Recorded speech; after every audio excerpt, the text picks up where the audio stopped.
Welcome to Just Wanna Quilt, a research podcast coming out of Tulane University Law School, where we explore all kinds of things, stories about quilting, tools, field trips, maybe some famous quilters stop by, and, of course, a little bit of copyright thrown in just for fun. I'm Dr. Elizabeth Townsend-Gard. I'm a law professor, and I just want to quilt. So today we talk to Giancarlo Frosio. He is a non-resident fellow at Stanford Center for Internet and Society, where I've also been a fellow since 2004. And he came and chatted with us about his new book, which is called Cumulative Creativity, From Oral Formulaic Tradition to Digital Remix. And what that means really is he's looking at how creativity and law interact, starting from the cavemen all the way up to now. So, of course, we had to interview him. So we're preserving this for the Quilt Alliance. So the first question I'm going to ask you is, I know who you are, but what's your name? Who's your name? What is your name and where you're calling from? Okay. My name is Giancarlo Frosio, and right now I'm calling from Strasbourg. Nice. Very nice. Lecturer at the SAPI. Very nice. And then we're going to ask you a question we ask everybody, which is, do you have any memory of anyone sewing or quilting in your life, like a first memory? I think I have a memory of myself doing that. When I was in primary school, I used to do that. You did? Interesting. Yep. Tell us the name of your book. My book is titled Reconciling Copyright with Cumulative Creativity, the Third Paradigm. Right. So reconciling copyright with community, right? No, with cumulative creativity. Cumulative creativity, which in our case, and the reason I wanted you, first of all, I love the book. You sent me a copy, which I totally appreciated. But awesome. It was great. And in many ways, it's very much matches kind of what we're trying to understand with this project. And so I just saw the parallel immediately, right? Because this is a project about quilting, which has a long tradition of community-based quilting and for family. And then you get the commercialization, which happens actually rather late for quilting, not until commercialization happens in various ways, but not the hyper consumer doesn't happen until after the bicentennial here in 1976. And then you get all the stuff you're talking about in your third paradigm. So I thought maybe what we do is take us through sort of the basics of the book. This is for people listening or quilters, and we do talk about intellectual property. And what I want them to understand is sort of this larger theoretical construct of people like you and others who come on and chat with us about how intellectual property scholars think about these things. And your book is a perfect example, and it's very readable. So if people are interested in it, I would strongly encourage people to read it, because you write in a very clear way. It doesn't have a lot of jargon for people to be scared of, and it really does give you a sense of sort of the history of creativity, starting with cave drawings, right? Yeah. So it's pretty remarkable. Thank you very much. Yes, the book is actually covering a very large span of our history of culture. The idea is to talk about creativity from cave art to digital remix. So from pre-modern creativity to post-modern creativity. Right. And one of the reasons why I wrote this book is because I realized that there was some sort of gap in the literature. I was wondering when I was doing my PhD studies, what happened to policy? What policies for creativity were before the advent of copyright law? Yeah. And so that was the very practical reason why I came up with this research and why I wrote that book. Did you do this? Did you do this as your PhD work? Yep. The base of this work of this book is my PhD dissertation. Yeah. Exactly. The beauty of, for people that don't know, and I have a PhD in European history, the beauty of PhD work is that you're grad students and you dive deep and you spend way too much time and you learn way too much, and they make really amazing books. And that's kind of what happened here. You delve so deep into all the things, like some of the things like we know as intellectual property scholars, we tell these stories in class, but others we don't know.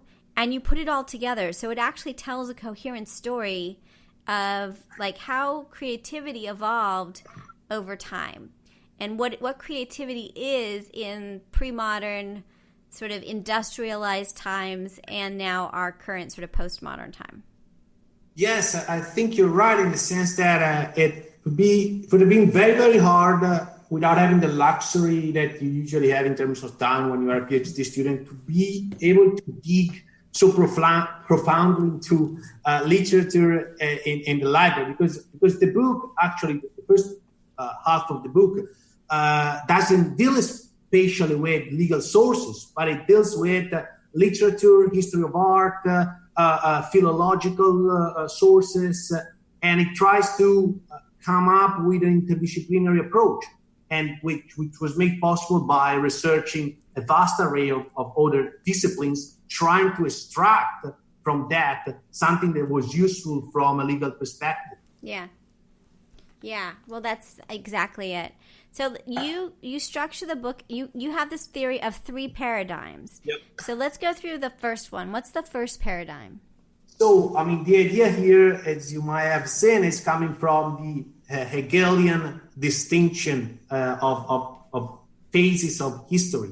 Okay, so let's just pause there for 1 second because we have people who are going to freak out because you just used the word Hegelian. So what do you mean? So tell them it's not scary, right? It's totally not scary. No, it's just a scary. person. It's just a person. Right. A German philosopher, Friedrich Hegel, who many of you might know. And actually, he has his vision of history, which is made through a time of harmony, then one time of fracture, and possibly a moment of reconciliation. And I try to apply that framework to my reconstruction of the history of creativity. Yeah. So the idea is that in the first chunk of the book, I talk about this time of harmony, in which multiple forms of creativity, professional, non-professional, original, and imitative, were growing together and producing a very fruitful creative environment. So you got like in that first paradigm, you've got people who are hobbyists and also companies all creating in the same environment and it's all in harmony. Is that what you're saying? Yes, that's the idea. Then it's probably an extremization of what happened, but that's the idea. I put under the label of harmony the pre-modern period of our copyright history, before the advent of copyright. Now, why are they in harmony in the pre-modern period? But because it's to me was a more harmonic time for creativity, because creativity was considered an inclusive medium rather than an exclusive medium, then to which then is attached this idea of exclusive right. Right. So for those, I'm going to keep stopping you just to make sure people stay on. So you're saying that it was that creativity was an inclusive medium before it was mechanized by industrialization. What do you mean by it being an inclusive medium? So the idea that creativity was a tool to be part of the community, and I explained to you where this is coming from a theoretical perspective. So we have built our notion of creativity from the Greeks on this Aristotelian and Platonic idea of art as mimesis, which means imitation of reality. And that was the standard for creativity for about 2 millennia. The idea that in order to create, you need to imitate others. And that actually is very much related also with our biology as humans. I mean, when we are little and we imitate, we do things through imitation. And at some point after the advent of the Romanticism, we have completely sidelined this notion. It's not to say that originality is not good. Originality is a very important portion of creativity. But what I argue in my book is that our post-romantic idea of creativity and policy for creativity made a critical mistake, that of sidelining completely this idea of collaborative cumulative, and imitative creativity. So what's interesting about it is that we always tell the story that copyright law comes into play because of the Gutenberg, because of the press, right? To be able to make books, but not by hand, but you can have the printing press and the Gutenberg Bible. And then you get the romantics who are all about the author. Yep. And you get the industrialization hitting at the same time.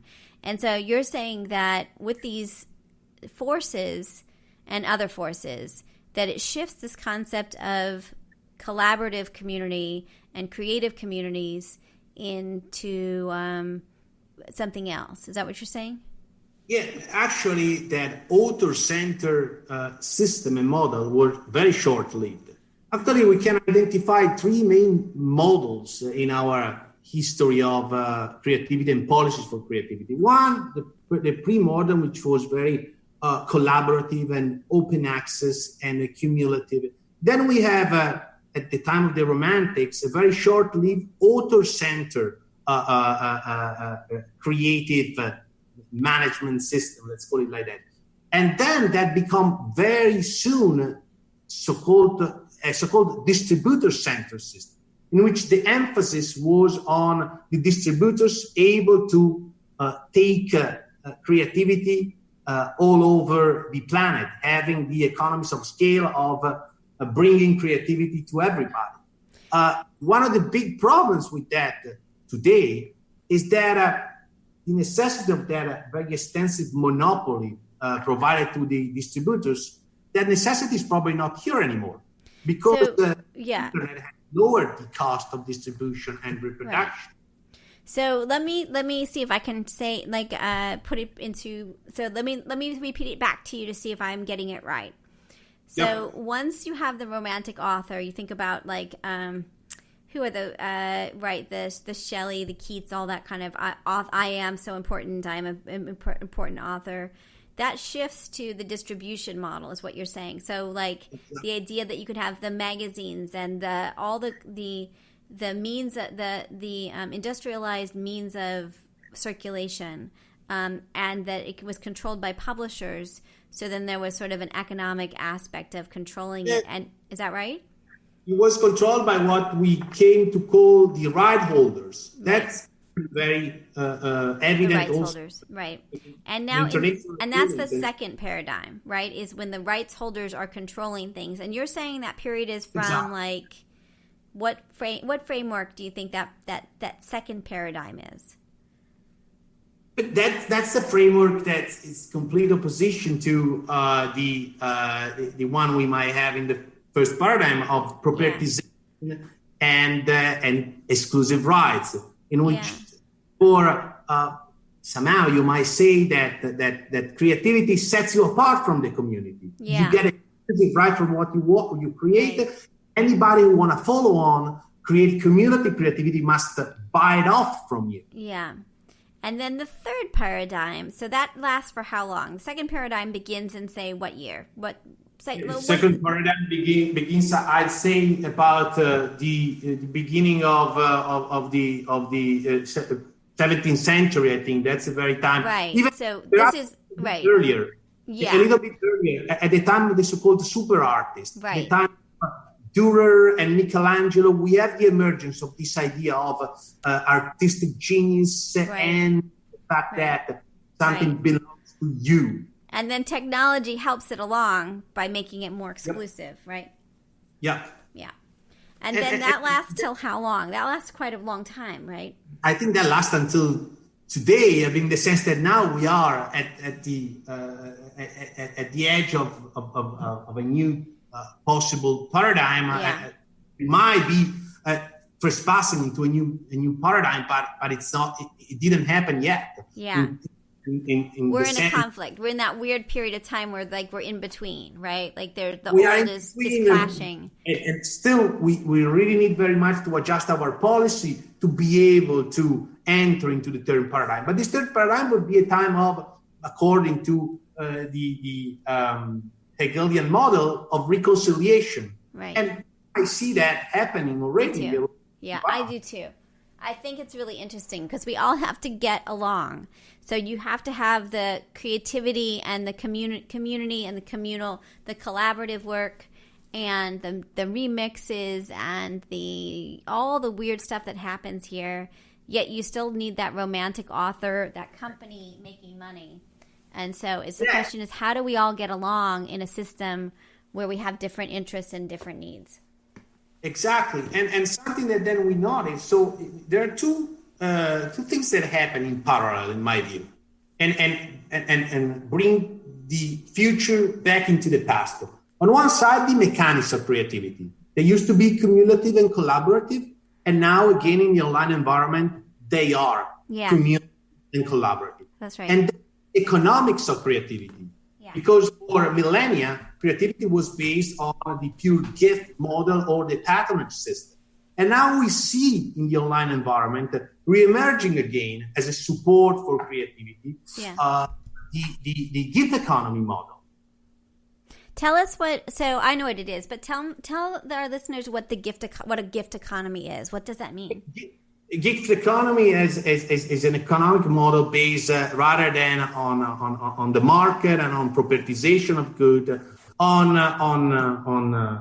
giving goods away as a gift in order to reap some reputational value out of it, which is exactly, to give an example that people can catch immediately, what happens in free software communities and how free software has developed. But very much, a lot in the internet has developed that way. I mean, think about what happens. When you give away software, what's the value that's captured in that gift economy? In that case, I mean, when you give away software, the value is that with other contributors giving away software, you can build upon others have given away.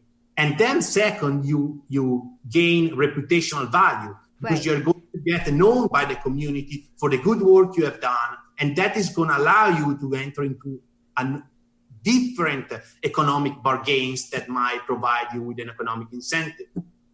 So sometimes it's for like this freemium model that you've given away a certain amount, and so people come back to you. Others a reputational thing. There's a lot of reasons why people give things away. Would you say? See, in the music business, it might make a lot of sense to give away just regular content in order to boost the sale of your concert tickets. And this is actually and appearances on TV. And this is actually what has been happening more and more. Yeah. And this is actually possible by the power of propagation of the internet, which is making you far more visible than before. Right. Because they're seeing that giving away the music's better because it's impossible to police anyway with all the piracy. So giving it away and making your money on the concert makes more sense business-wise. It might. Might. So, okay. So I want to play a little bit in our quilting world because I don't know how much you know about quilting world, but I think our quilting space fits exactly into your paradigm. Yep. So first we have tradition of quilting, where ladies, mostly ladies, some men, would quilt for their families. They would share it. There were quilting bees. There were sharing of patterns. That's all that pre-modern time.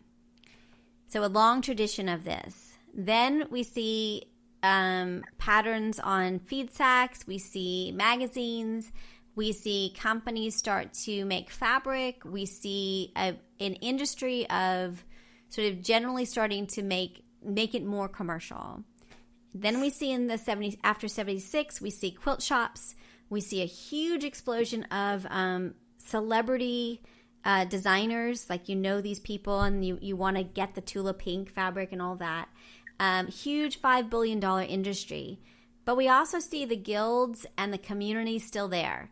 And they're becoming stronger and stronger too, where they do a lot of charity quilting, a lot of sharing of patterns.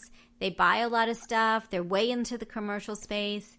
They're using all kinds of things that they shouldn't do. And they coexist. And the big industry needs the community industry. They need the guilds. And so I find it really fascinating. It's the stuff that you're talking about. But then, so that's the first part. It feels like your third paradigm to me.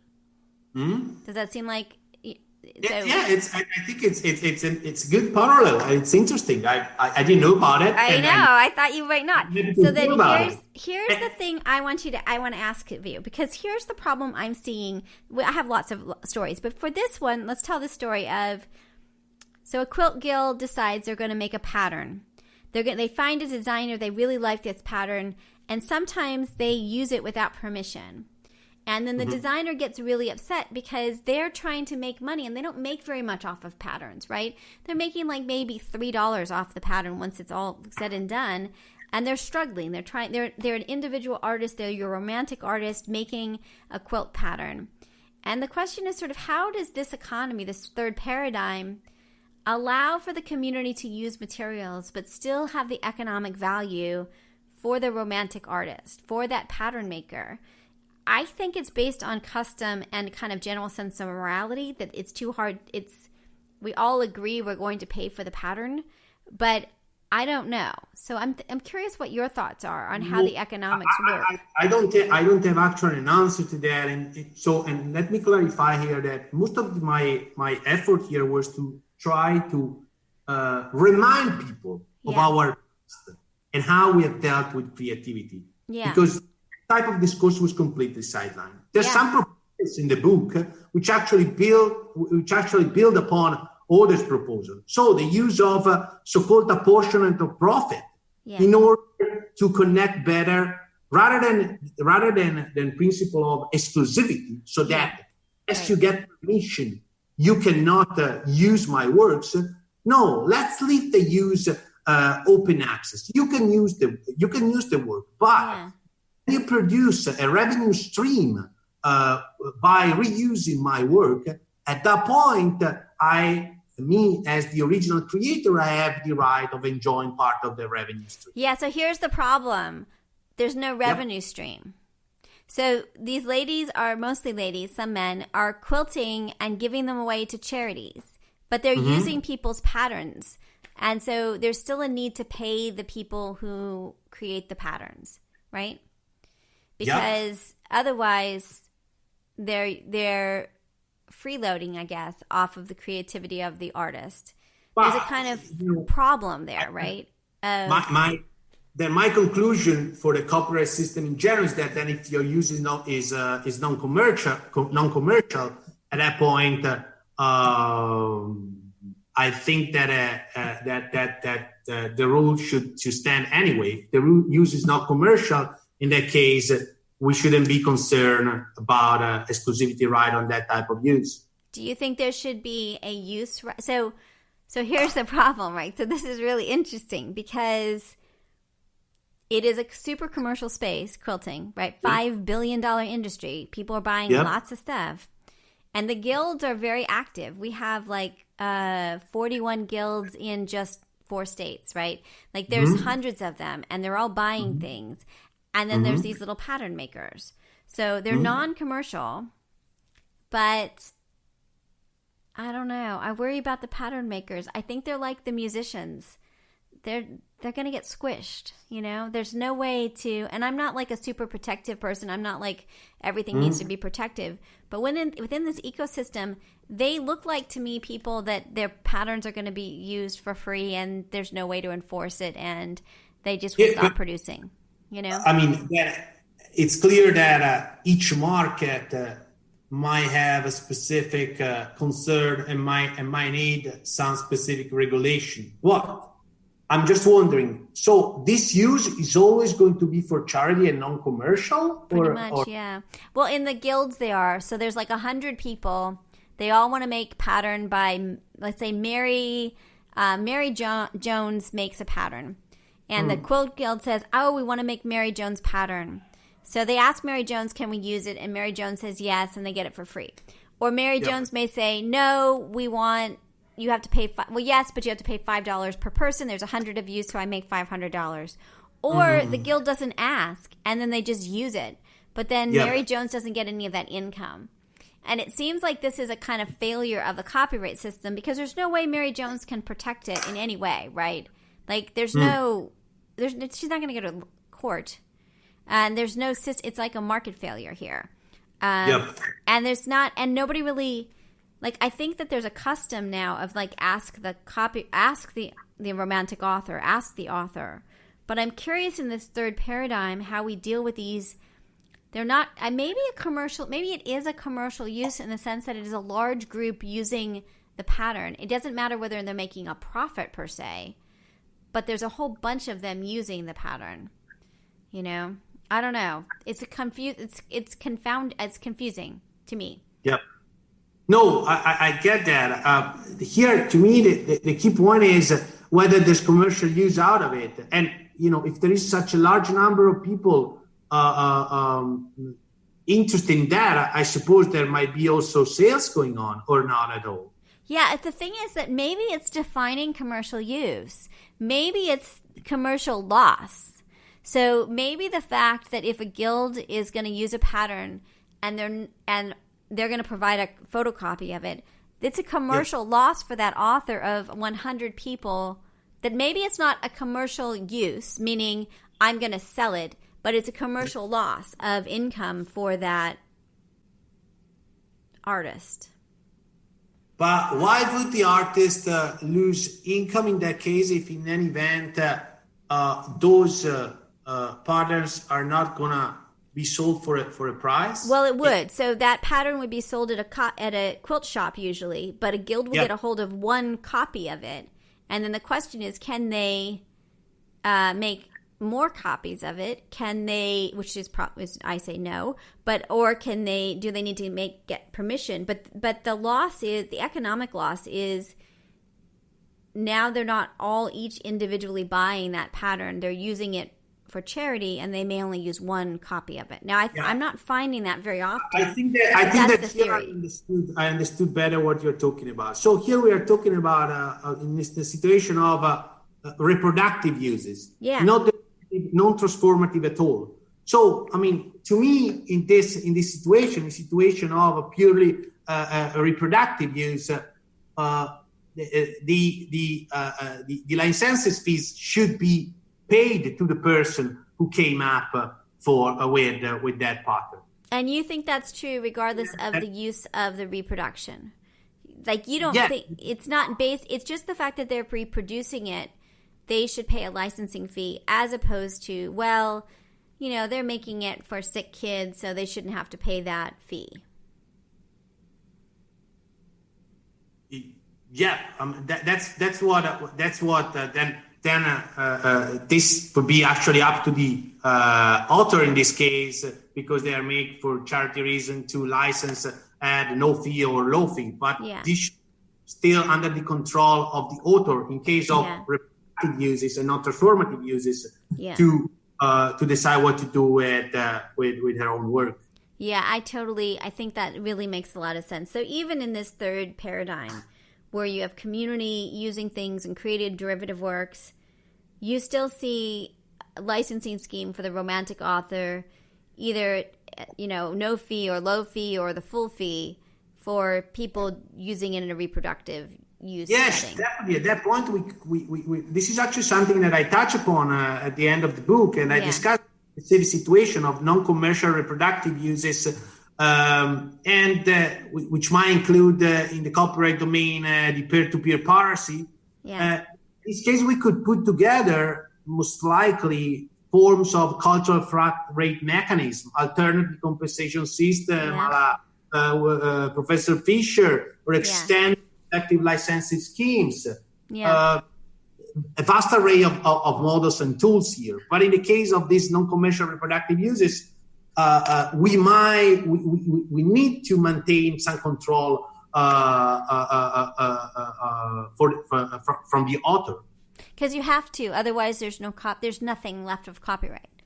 Otherwise, there's nothing left, because in case of non-commercial reproductive uses, the non-commercial users are not producing any revenue stream. Therefore, there's no revenue stream that could be shared with the author.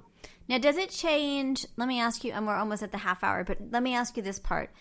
So let's shift it a little bit. So I find an image of a painting online, and I think that's really cool. I want to use it. I want to transform it. I want to make it into a quilt. I want to take pieces of it. Is that different for you? If there is a kind of a transformative, creative expression, changing it, do you think there still is a license to the original copyright holder, or do you think? That's actually what I know it's not, might not be the perfect solution, but that's actually what I argue, that if it's transformative, at that point, it should be free for everybody to build upon if you come up with a transformative use. And why? Explain to the audience. So that's good. The courts are there is kind of this weird split. If you're making a copy of it, you need a license. If somehow you're transforming it, commenting, criticizing any of the fair use. Because the argument would go, at least in view, that if you are transformative, you are giving back to society what you are taking. Yeah. So you take something and you give back in terms of that transformativeness that you have put in the work. And so you help the progress to grow. Yeah. That's the argument that I put behind that distinction. Got it. All right. Well, that's totally awesome. So anything else that we should think about? I encourage people to read your book. It's really interesting. It's so fun and interesting. But it did make me think of our little quilting world, and this project's trying to understand that quilting industry and put it within the context of what is the role of law and creativity. So I'd love we're in our first year, but we haven't really started the writing part of it. But I would love to chat more with you as I go to sort of think through what's happening with this project, because it is kind of huge and interesting and weird, So awesome. So next project, what are you working on now? Oh, my next project is going to be on intermediary liability. I'm working now on the Oxford Handbook of Intermediary Liability Online, which I'm editing. And so that's the next thing. And then right now, we're doing a lot of work on at least we are starting doing work on artificial intelligence here at the University of Strasbourg at the Center for International Intellectual Property Studies. Oh, I love it. We've been doing a little bit of that at Tulane. But that's awesome. What are you doing with artificial intelligence? We just organized a training program, 3 days. Was awesome. We had more than 70 people coming in on artificial intelligence and IP, covering all the subject matter from copyright to patent to trade secrets. And it was awesome. There's a lot of interest. People are really eager to understand what's going on. And there's also a lot of confusion right now. Yeah. Very interesting. It's really the cutting edge of this field. That's really cool. You are running the gamut from cavemen to artificial intelligence and beyond. It's really, your knowledge is amazing. Your thinking about it is really amazing. Yeah, I mean, I think we are facing right now, as legal scholars, a lot of very interesting challenges, because for a few centuries, something, not that much happened, at least as much as is happening now. We have the internet and we have the robots. They came up in the last 20 years. Yeah. So it's a lot of stuff, interesting stuff to think about. Yeah, I remember when we had SOPA and PIPA, and like the internet shut down for a day. And the Golan case came down, and I was teaching copyright, and it was the first day of class, and I went in and I was like, okay, we have to change the entire syllabus. Everything is moving so fast that everything we were supposed to learn today is kind of irrelevant. Yeah. So we have to change it all up again. So it's a fun field to be in, but it's kind of exhausting too. Yeah, actually, I've been following intermediary liability and online regulation in the last 2 years very much from my time at Stanford. I was at Stanford before moving back to Europe for a few years. And then basically every 2 or 3 months, you have a landmark case decided by some international court. Yeah. It's if you only think that a European Court of Justice has been deciding six key that's in the last 4 years on my link. Gosh. That's too much work. It's too much work. Yes. It's impossible to do everything. It really is.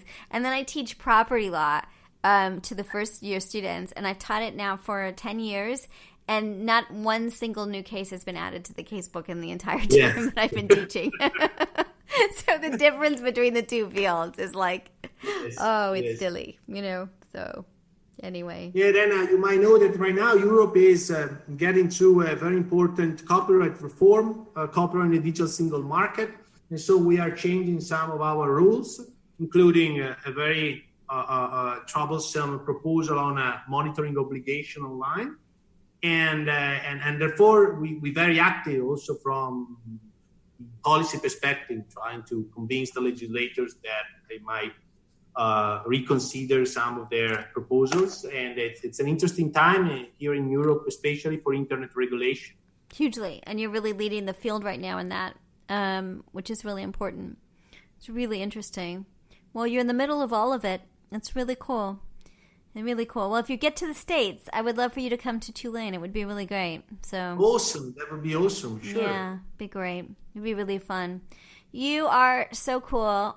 Thank you for coming and playing with us on our ridiculous quilting stuff. And I would love to keep you on our short list of people that we come back and chat with as we go, because we are trying to document what this world is first and then kind of figure out what to do next. And I've done about 100 interviews so far in the quilting industry, like what we're doing today, and we're going to do about 100 more, and then start to think about what we have here.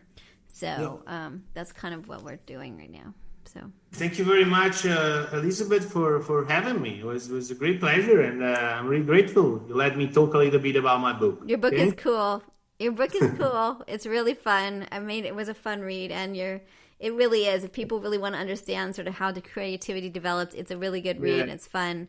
I actually had a lot of fun researching and writing it, I have to say. And I wish I'd be able to go back to that research. Yeah. Do you miss it? Right, yeah. It was a great time. Yeah. Yeah. All right. Well, I hope you have a great day. Thank you again for your time today. I super appreciate it. I'll send you a link once it's posted. Sure. Thank you. Fabulous. Take care. Bye-bye. Bye. So this is Elizabeth Townsend Guard. You've been listening to Just Wanna Quilt, a research podcast coming out of Tulane University Law School. We want to hear from you. Join our army, our quilting army. Go to our Facebook page. Suggest people to be interviewed. Suggest yourself to be interviewed. We are excited to hear from you. But most importantly, I hope you get a chance to quilt today.